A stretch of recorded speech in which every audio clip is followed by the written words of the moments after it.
Good afternoon, ladies and gentlemen. Welcome back to my South Jersey journey.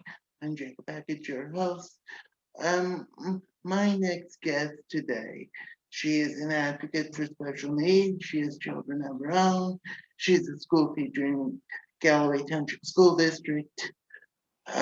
We've been family friends for a long time.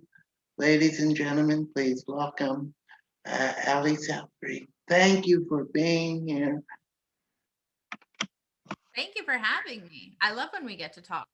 Oh, I love it too because we get to talk about the different things we've experienced, and that's what we're going to talk about today. So, as I said, I've known you for a long time. So tell us, where'd you come from? How'd you make your way down here? Well, I made my way down here going to Stockton from Connecticut. I grew up in Connecticut. And I stayed down here because I met my husband who's from here. Um and I graduated from Stockton in 2008. And then actually the last semester that I was in college, I started working full time at special services. Oh, and You know them. that's probably did I meet you? I met you pretty close to right at. I have to think Actually, now. well, we got married in 2010. And I So it was was at before. your So maybe like wedding. around 2009, maybe. Right. I have to really think now because nine. But also, I'm sure we crossed paths, talked to each other, ran into each other at church way before that. Oh yes, way before that, Yeah. and I So I would say probably around 2007 because that's when I met Brian. And then that's when we started going to the Methodist church, church. and that's when our families always knew each other, but it Yeah. was like Way before we it's funny. It's like I remember. It's funny. I remember we were in the car, and I remember when the announcement was made that we were being Brian and I were being put together. Not this last time, almost what uh, eight the first time, which is probably more than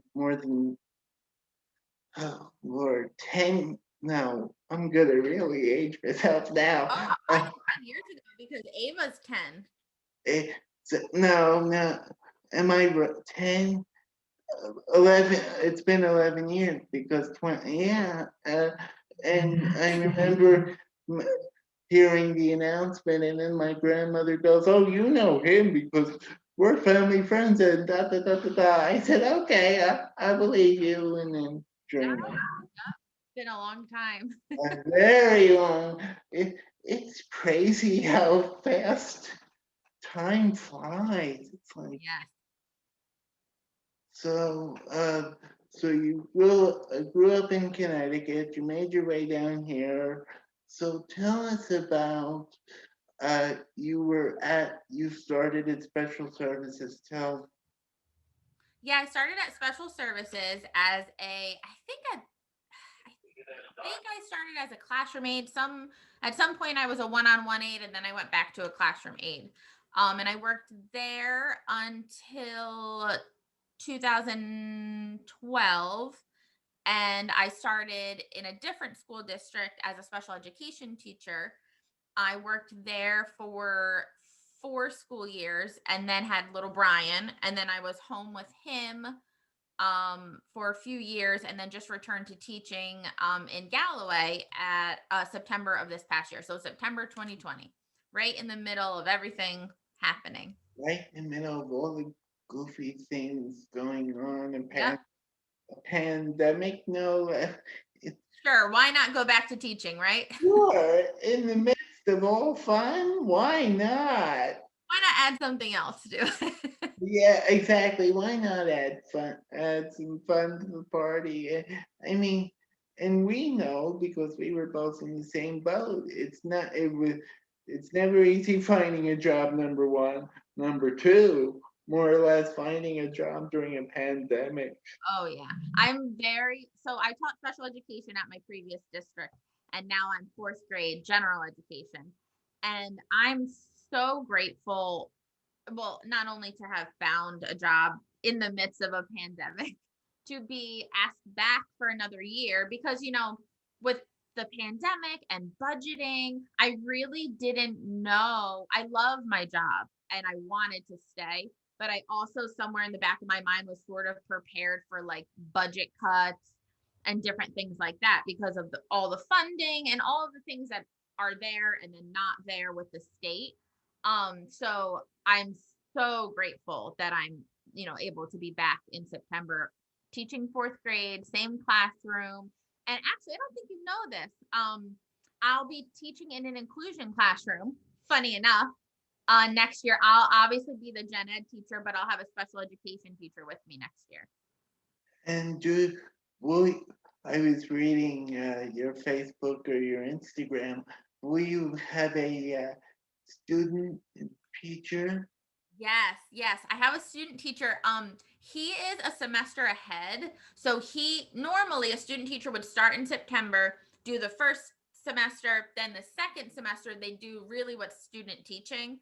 Well, he did that, but he started in February. So he did his first semester this past school year.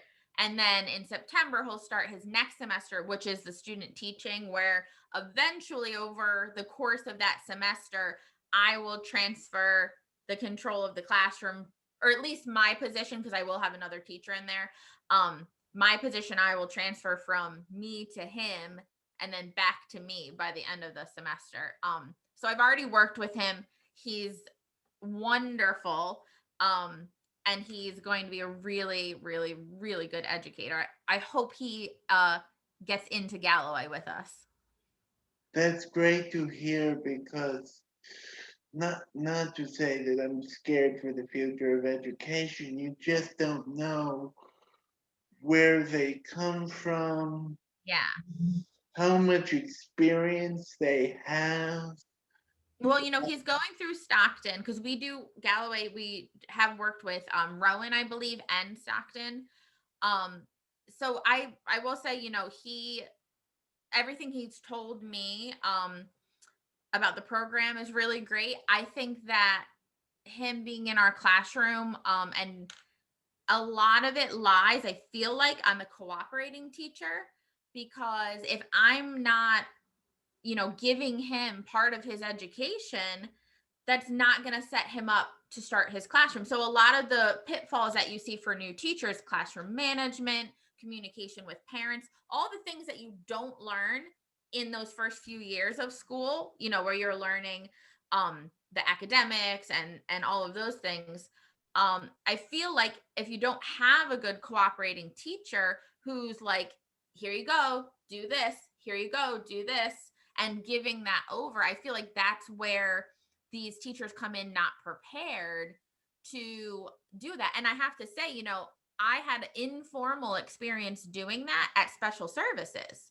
I didn't go through a traditional teacher program. I did alternate route. So I didn't have student teaching, but I had 4 years of essentially student teaching because I worked with lots of great teachers at special services who would be like, Allie, lead this morning meeting while I meet with this parent, or can you pack everybody's communication folder? So I had those experiences. Um, so that's kind of why I signed up. It kind of, again, we talk about craziness, Jacob, like in the middle of a pandemic, my first year in the school district, and I'm like, I'll take a student teacher. Sure. Why Yeah, not? why not add more on? It's like yeah, and let me just say a shout out to ACSSD. You worked, and I know who you worked with. You worked with two of, I mean it, the best. I'm not. Yeah, you, Marcia and Jackie. Did you work with anybody else? I started with Amy Sykes. Oh, And then I worked with Michelle Pilla for like a little bit. And then I went off campus and worked with Bobby Gorman, who you know. Oh, Um, yes. yeah. And then when I came Wow. back, I worked with Marsha for a couple years and then with Jackie for a couple years. Oh, well, I didn't know you did the off campus. Yeah. I wasn't a big fan of off campus in the beginning, but I I loved it where I was. the nursing home. I don't know if they continued that part of the program or not. What one was it? What In was the name one of it? Northfield, Yes. Meadowview, Meadowview, yes. they had it. Actually, they took us on tours to different sites last year before the pandemic. Yeah. That I don't know. I would have never seen myself working there because from the moment I stepped foot in there, it just seemed depressing. Look, oh, Well, I you know what I think is interesting with that program, and I can't speak for any other teacher or any other program there, but when Bobby was there, I wasn't there for a long time. I was there to transition a student from the school to the workplace and sort of give her those like little tips along the way and acclimate her to the situation. So I wasn't there very long. oh, so you like a job coach then? Kind of, yeah, yeah. And I will say the environment that Bobby, and she had a paraprofessional named Janice at the time, the environment that they created within the program themselves was a really great environment. How they helped the kids, they did activities together, they did a baking not competition, like a cookie swap every December, and they would send home a cookbook. So she kind of kept the classroom element within the job, and I think that changed the work experience for the kids. I worked with this student in the cafeteria. So she would set out silverware, she would refill salt and pepper. I don't know how working out in the rest of the nursing home was, because I was really one on one. I didn't have to go around the nursing home and check on the other students. So I don't know how that part of the experience was. Um, but it was really great in our little sort of pod that we created. Yeah, I can speak firsthand because I Hmm. was at Shore Medical Center for a year and a half, and you know when you go somewhere that you feel respected and they were grateful for you, and I loved it there. A year and a half, I did the parking garage, and I did the desk there, and I did the front desk for a little while, Hmm. and I enjoyed it. If it weren't for the pandemic, I would probably have a placement there because Yeah. they wanted me down there at the desk. I said, "Hey, you don't have to ask me twice. I'll work there." But the pandemic, I tried to come back, and with the amount of you can't do there, you have to have a volunteer, a paid employee, and Yeah. they go, "We're sorry, we can't have you." And I I had an interview with them a couple weeks ago, and virtually, of course, because that's the way things are in the world now. Right. And and once again, they wanted me, but the position's only per diem, and I can't count on that for the rest of my life. Right. Well, and you know how hard the aides, one-on-one or just classroom aides or paraprofessionals, and about like student teaching, what we were talking about, when you're an aide, especially in that off-campus situation, you're just as influential as that teacher because you have to be. And I think that that is like we were saying about student teaching. I was on my own with the student at the nursing home, and I had to be able to think on my feet. I had to be able to relate back to the teacher. I had to be able to communicate with that parent if I needed to, which in this situation, I didn't really need to. I ended up actually working with her mom later, coincidentally, which was really cool. But I didn't have to do that. But, back to what we were talking about student teaching, it's all of those experiences that are going to help you like land back in the classroom. You know how hard all of the aides and paraprofessionals work. Oh God, yeah, job coaches, aides. Shout out to all of you because especially in this year they were all primarily in the building, found jobs for the kids in the building, and they Hmm. they told me it was not easy, and they were kidding with me. Of course, they said, "Don't worry, we're not going to take your job away in the board office." I said, "Thank you. That's a plus to me." Yeah, right.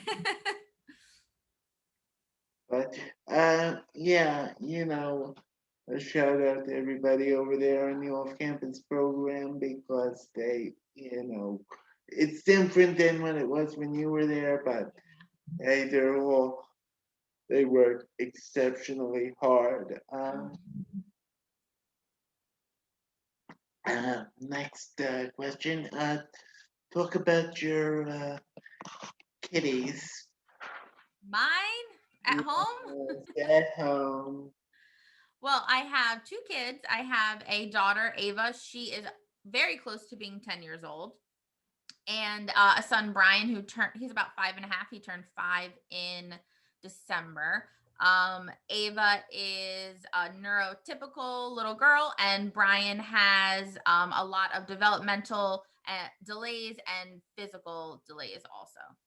Right. And we'll get into that actually. That's a good lead in. Uh I know you've had to learn a lot and we've from the moment Brian's been born, I know I've worked helped you a lot along the way with just different things, different organizations you've reached out to. Uh, Mhm. tell us about like was it Brian that inspired you to start all of the things that you've started? Well, it's really interesting. So obviously, I talked a little bit about how I had an aunt with Down syndrome Right, growing up. I wasn't super close to her because I didn't live very close, but later on in life, like the past few years, her and I were very, very close. But I've always sort of had that in my life, someone who has more needs than someone else. In high school, I would like take my study hall time and I would go to the like self-contained classroom and help or hang out and do different things like that. So I always sort of that's always been my mindset. Then I worked at special services and then started teaching special education. So when Brian was born, obviously right away he had lots of medical issues, but we didn't know how that would take him in through his life, if he would need special education, if he would have more needs than other children. And I still feel like we're figuring that out really. He doesn't have a diagnosis that says he will not walk. So that's something that, I is something that could change that we're working on. He doesn't have a diagnosis that says he will never talk or communicate. So he kind of has like this broad thing going on. So when he was born, we, had so much support and help just in general for a traumatic birth and a few traumatic incidences after. So he was about 6 weeks, 7 weeks, and then 9 weeks when he coded at home. And I gave him CPR and revived him both times, but the second time it took the police when they got there for him to come to. Um, so we knew like we had all of that trauma in the beginning and we had lots of help. Someone from my former job set up a GoFundMe. There were just different organizations that reached out. But then as he's grown up and he's had these different needs, and there's a lot of categories that he doesn't fit into, there's a lot of needs he doesn't have. Um, I, along the way, wanted to just share the things we were experiencing. And I say things because it's not always good and it's not always bad.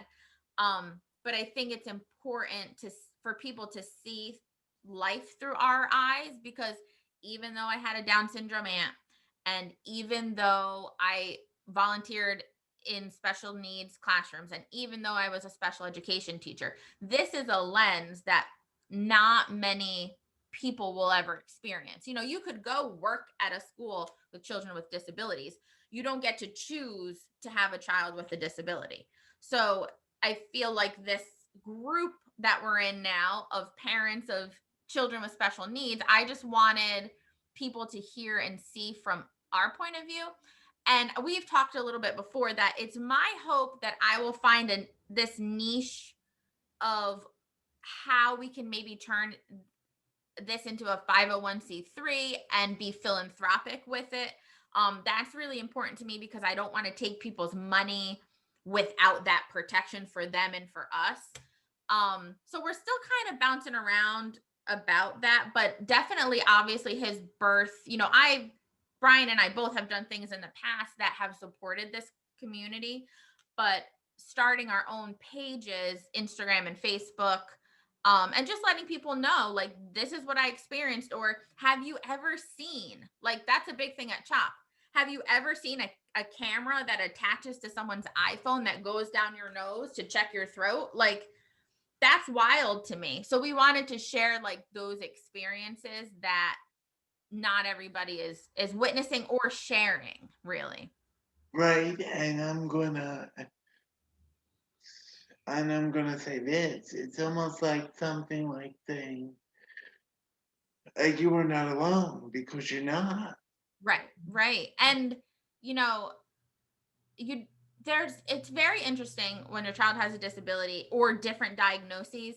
You know, there's a page for this and a page for this and a Facebook group for this, and they're very with blinders on because maybe that child just has that one diagnosis. And I try to stay away from those pages because they don't really fit me and our family. You know, Brian doesn't have autism. He doesn't have cerebral palsy. He doesn't have cancer, thank goodness. Like, so he doesn't fit in those slots. And I wanted to just tell our story in case there's a family that's like, we don't know what happened to my child. Is it because he lost oxygen when he coded? Is this just how God intended him to be from the beginning? Is he gonna, he's only 5. At 10, is he gonna just start talking and walking? Like, we don't know. And I feel like there wasn't really a place for that. So I'm hoping that, if someone finds us who doesn't know us and we can be helpful in that way, that's my primary goal. And on top of that, I would love to continue to fundraise and do things like that. Of course, and you want to be an eye opener because there are, and I'm not going to discount this organization at all because they do wonderful things and I do work for them and I know you have in the past. But Faces for Autism, it's a wonderful organization, but she's autism, autism, autism. Right. Branch it out. Right. And that's, it's funny because I connected with them through just teaching. I didn't teach an autism class, but throughout my time, I ended up doing like multiple disabilities class. So there were a lot of different diagnoses in my classroom.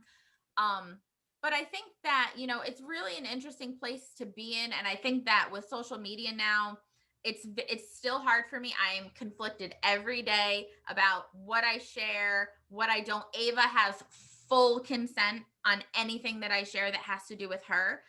Because she's coming up on that age where, like, do you want that on the internet about you? And for Brian too, I try to respect his privacy. I always said, we don't know what his future holds. And if later down the line someone meets him and they know these very personal things about him, and we share a lot, but we don't share everything. Um, I'm and the I think same that way. Share a lot, but I don't share my whole life story. right. Because you don't want, there's just there's some things that I will share for the sake of education, but he's had some procedures and some things that are very private. And whether he is capable of communicating when he gets older or not, I still don't want that out there about him. It's very hard being the parent and not being the individual with a disability to make those calls. So I feel like every day I try to make the best call that I can. Exactly. And I say this all the time. It's one of those borderline decisions. Do Yeah. you do it? Do you not? It's yes. Is it yes? Is it no? Is it? Yeah. And the one thing I try to say to myself a lot is, now I'll also share just fun stuff, but when I'm sharing something that I'm like, do I want to say this? Do I want to show this? I always think like greater good. So can someone get something out of this? Because like you saw the other day, I was complaining about something on Facebook, which I try not to do a lot, but I was very upset. I have hundreds of those situations. I just don't always post about it because am I posting just to complain or am I trying to educate? So the stuff with Brian, he does stuff and goes places and has procedures and whatever. And if I don't feel like sharing that is going to be helpful to someone, then I try to just keep it to us. But which is very good. But let me tell you, putting up there what you put up there the other day, that you should have, because that'll show people, and maybe that so-called person that did that the other day might see that and go, Well, that's why I was like, I'm done blurring license plates too. Like I typed in that person's license plate on Google to ensure that you couldn't find anything personal about them. License plates mean nothing. I mean, if you're like a criminal really trying to do something, sure, I guess that could help you, but no one's going to find this woman's identity by her license plate unless they know her and they're like, "Oh, that's Sue's car," or "Oh, that's, whatever." But that's part of what I was complaining about with the handicap parking situation is like, I'm done editing my picture to blur out your license plate when you have the audacity to park in a handicap spot, no placard, no tags, halfway in the spot, halfway in the access aisle. You're not handicapped yourself and you're sitting there with your hand on the window waiting for someone in LabCorp. But I'm going to blur out your license plate to be kind. Like, I'm done. I'm done with that. and I speaking of LabCorp, off camera, when this is finished recording, I have a question relating about your experiences, but I will do that off camera because that's not appropriate here anyway. Moving on. I said this in the open. We're going to talk about it because it's a very important topic. Education, no matter where you look, you want the child involved. Inclusion. I did a lot in school districts this year, and it just fascinated me the amount of yes, no, Yeah. What's your take on it? Well, I'll tell you just me personally, no reflection of Galloway schools. This is just me as a parent and as like an independent teacher.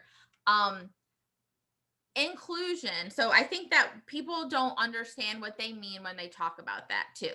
So there's like social inclusion where we're inviting Brian to a birthday party, and then there's educational inclusion. And what that means is that he or any child is submerged into a class with everybody else, moving at the pace of everybody else, more or less. Of course, he has an IEP. Um, Doing the same curriculum or modified curriculum. Sorry, Brian just messaged me. He took little Brian on a drive. Um, but anyway, so inclusion to me doesn't just mean my kid sees your kid at lunch. My kid sees your kid on the playground. My kid sees your kid at specials.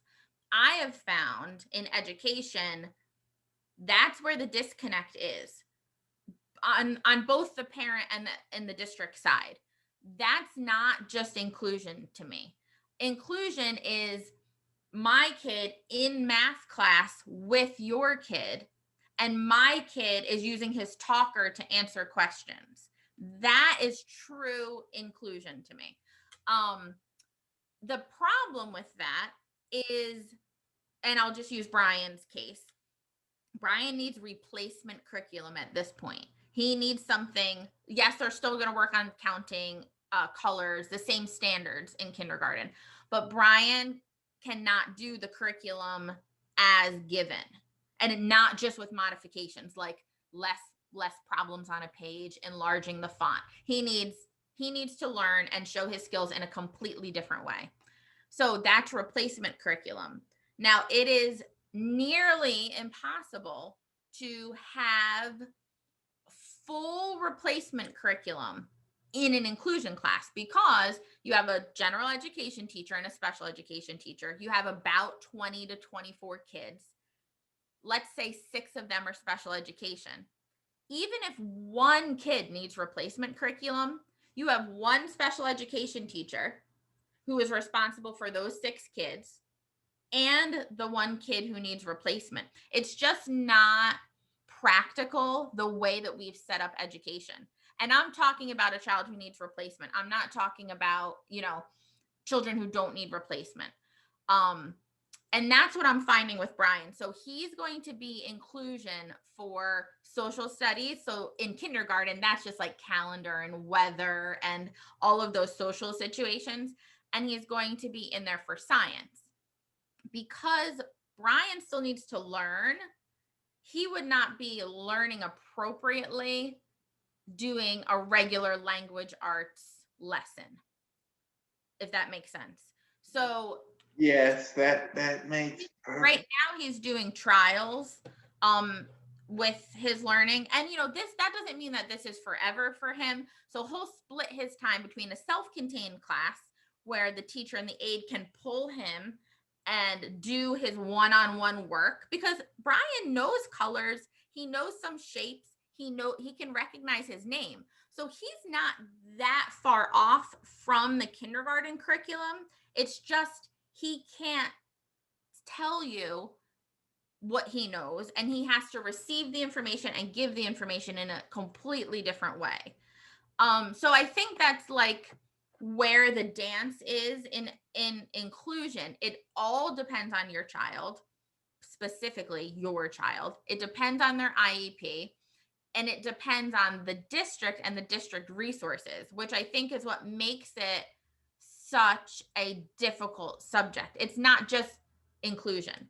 My biggest pet peeve is what I already talked about, though. Like recess, lunch, and specials, to me alone, is not inclusion. It's nice that they get to interact with the other peers, but that to me, that just shows, we're going to bring these peers in just for lunch. We're going to bring these peers in on the playground. You know, the students need to get to know the other students. And my big thing is like Brian's going to be with these kids for the rest of his life. They need, like right now, he wasn't in a preschool inclusion class. The kids came up to him. They asked Brian if he wanted to play, and they brought him over his yes no buttons, and Brian hit yes. The children need to learn how to interact with him, how Brian learns. And that's why it's my hope, if he's in science in the gen ed class, that if Brian has a button that says go, when it's time to do the experiment, they let Brian say go. Those sort of things, like that's true inclusion to me. And the fact that his peers will have to work with him, have to figure out his communication, and see that he's a valuable, bright person. That's, to me, that's what education is. It's not just exposing Brian sitting across the table in art class. It's really integrating and working together, but also balancing like being appropriate, which is what I was saying for like ELA and math. the distance between Brian and the other students in those subjects is greater, which is why for right now the self-contained situation for that part of the day is better for him. Right. And now that I'm getting older, listening to people, spent the year talking to districts, talking to people, talking to teaching colleagues such as yourself and other districts, I now wish, and I'm not blaming anyone anywhere, Absecon, I kind of wish I was more brought into the scheme of things where it came to regular ed because I think I could handle it. But instead, they kept me streamlined in one room a day, essentially. Were you in not in an inclusion class? I was, I think I no, I was not inclusion any part of the day. I was one room all, I all day, so whatever that means.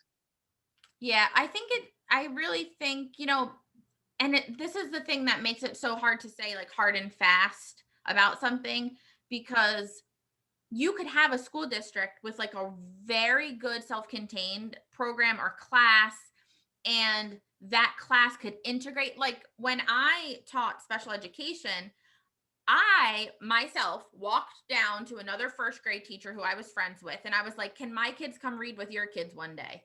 Like, we did it ourselves. So there's those situations where, you have a really good teacher and a really good school and a really good principal, and they make the self contained experience integrated.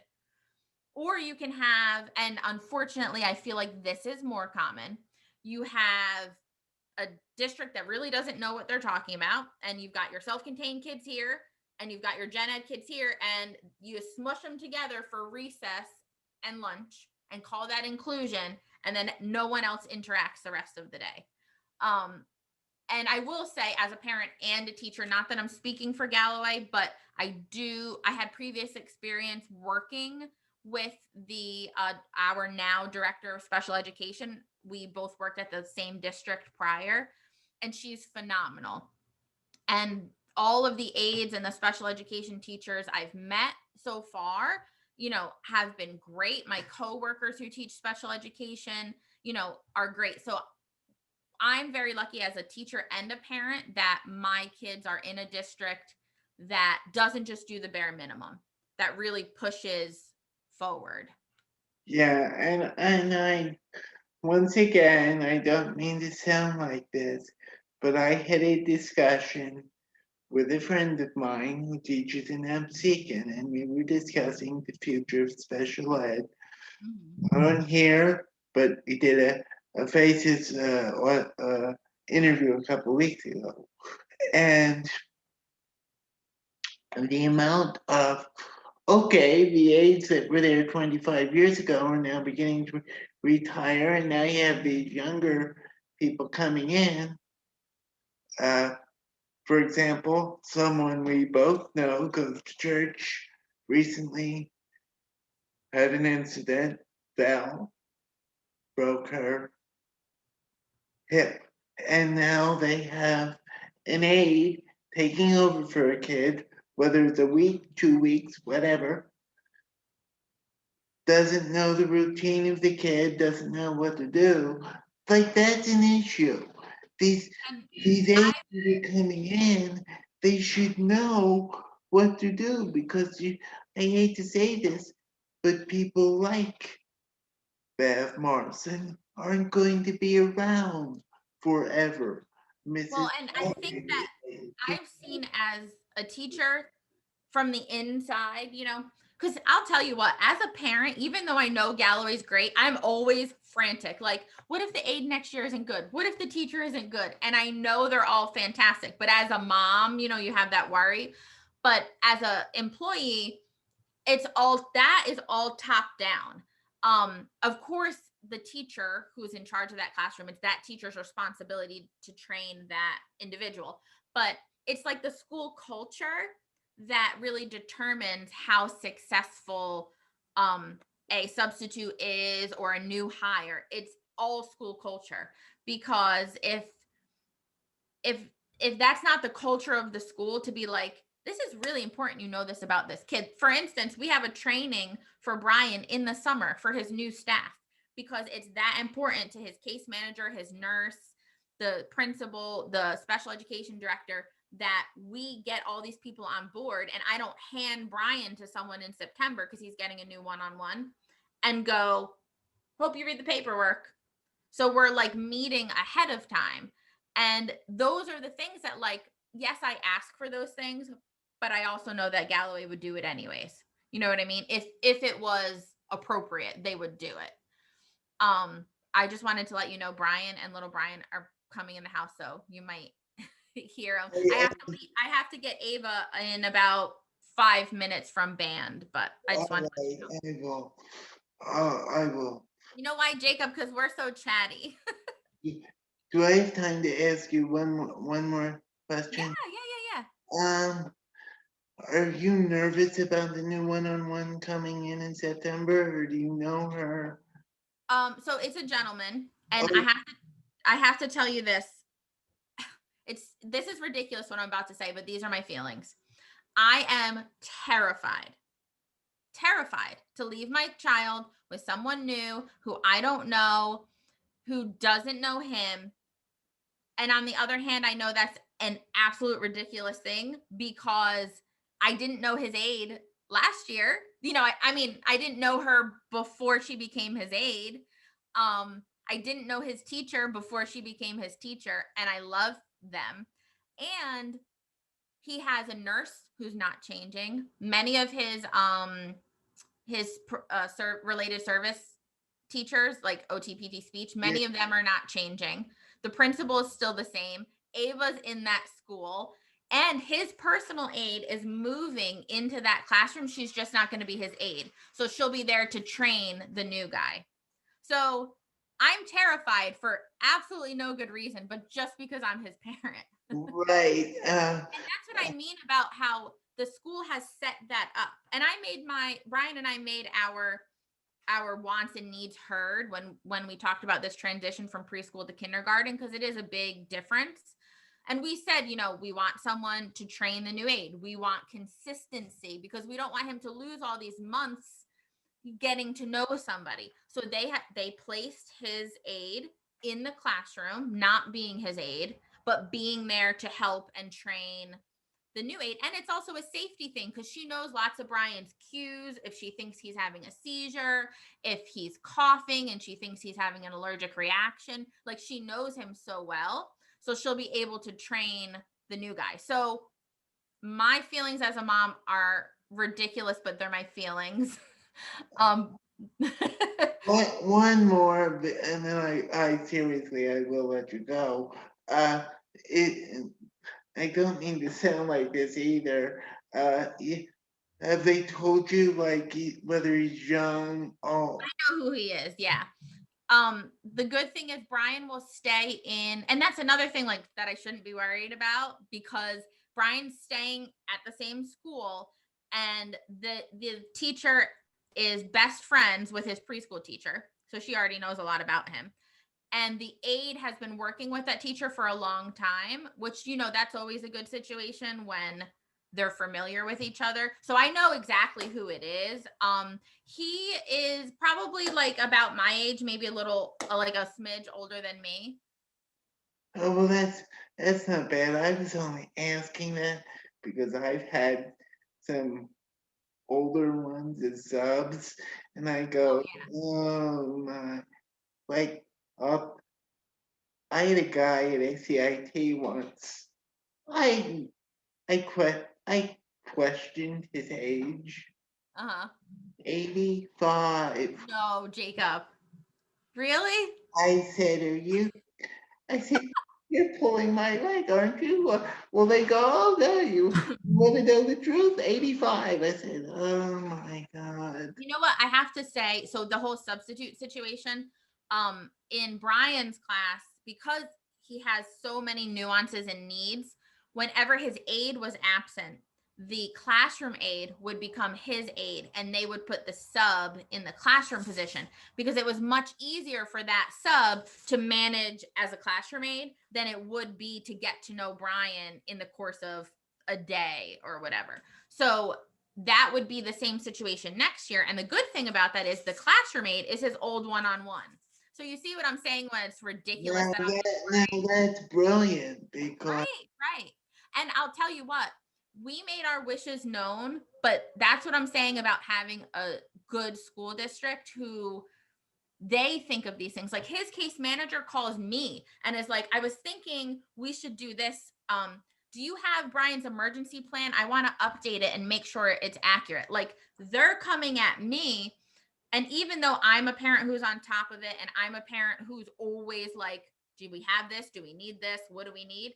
It's nice that that comes back from the school too. And they say to me, hey, Mrs. Southry, we need this updated. Hey, Mrs. Southry, we were thinking, what if we have Brian try to do this? Like we're having a 30-day review in September to make sure everything's right. Is inclusion working? Does he need more inclusion? Does he need less inclusion? And these are all the things that I have friends in other districts, and as parents, they're not getting that. right. And you see what I'm saying now, Jacob, that it's ridiculous that I'm as nervous as I am, but Now I see it, but you have every right as a parent to be nervous. right. As a staff member, especially in the same district, knowing how good our district is, like I know it will be fine. But as his mom, I'm still just nervous. Are you in the same building as him? No, no. Oh I no, think you're not. I thought I'm you not. I think that's better for everybody. uh, uh, uh, well, thank you. We will. I'm sure we will. This We keep. have lots more to talk about. Oh yes, we do. Let me know when you want to do one of these again, and I I will. will. I will be happy to sit down. Thank Awesome. you. Awesome. Thank you so much. Bye. Bye.